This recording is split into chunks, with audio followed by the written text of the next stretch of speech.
वक्त के साथ इतिहास के पन्ने में छिप गए। कभी जो नेता थे अब किस्सों में लिप गए। राजनीति की विरासत पर मोहरे बन गए। जिन्होंने बदले वक्त आज खुद एक वक्त बन गए। नमस्कार, मैं साक्षी सिन्हा और आप देख रहे हैं नो योर नेता।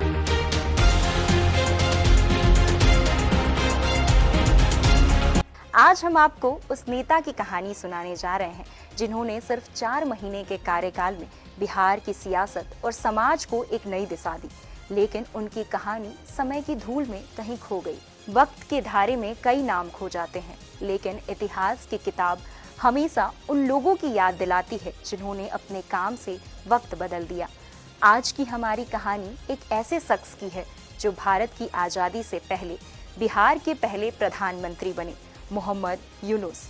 एक ऐसा नाम जो भले ही इतिहास की गहराइयों में छुप गया हो, लेकिन उनकी छवि आज भी बिहार की माटी में बसी हुई है। 4 मई 1884 को पटना के पास पनहरा गांव में जन्मे मोहम्मद यूनुस का जीवन संघर्षों और उपलब्धियों का एक अद्भुत दास्तां है। उनके पिता मौलवी अली हसन मुख्तार एक मशहूर वकील थे जिन्होंने लंदन से वकालत की पढ़ाई की थी। लेकिन मोहम्मद यूनुस ने अपनी राह खुद बनाई, एक ऐसी राह जो आगे चलकर इतिहास का हिस्सा बनी।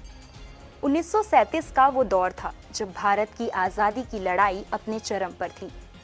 गवर्नमेंट इंडिया एक्ट के तहत प्रांतीय चुनाव करवाए।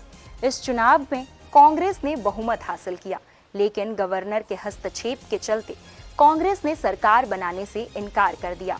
इस परिस्थिति में एक नाम उभर कर सामने आया, मोहम्मद यूनुस का। यूनुस ने कांग्रेस से अपनी राजनीतिक जीवन की शुरुआत की थी, लेकिन जब गांधी के असहयोग नीति के कुछ पहलुओं से वो सहमत नहीं थे तो उन्होंने अपनी अलग राह चुनी। 1937 में जब उन्होंने मुस्लिम इंडिपेंडेंट पार्टी बनाई और बिहार से पहले प्रधानमंत्री बने। लेकिन इसके पीछे भी एक कहानी है, तो चलिए उस कहानी की यात्रा पर आपको ले चलते हैं, जिसके बारे में ना तो ज्यादा लिखा गया और ना ही पढ़ा गया।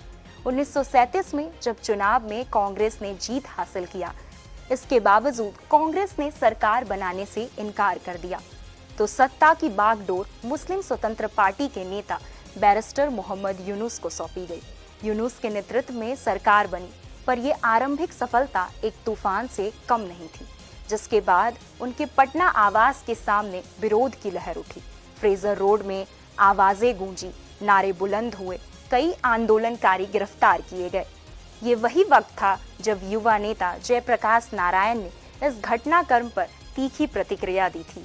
उनकी आलोचना एक क्रांति थी जो आग में घी डालने का काम कर रही थी। कांग्रेस सोशलिस्ट पार्टी ने अल्पमत की इस सरकार के खिलाफ मोर्चा खोला। मुस्लिम स्वतंत्र पार्टी ने कांग्रेस से गठबंधन की उम्मीद की थी, मगर कांग्रेस ने इस प्रस्ताव को ठुकरा दिया। मुस्लिम जनादेश के प्रति कांग्रेस की विफलता एक असंतोष की लहर को जन्म दे रही थी।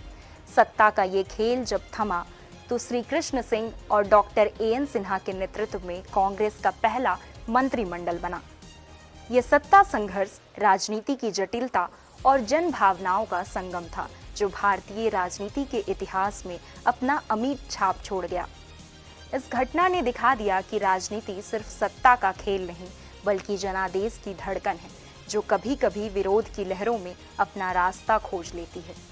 तो वहीं मोहम्मद यूनुस ने अपने छोटे से कार्यकाल में किसानों की समस्याओं का समाधान किया, जमीनी सुधार की पहल की और बिहार विधानमंडल और पटना हाईकोर्ट जैसी इमारतों की नींव रखी।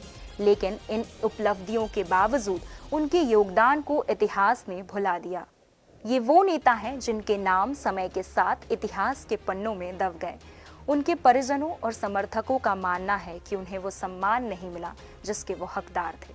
लेकिन आज जब हम उनकी कहानी दोबारा सुनते हैं तो हमें ये एहसास होता है कि इतिहास की हर कहानी खुद में एक दास्तां समेटे होती है।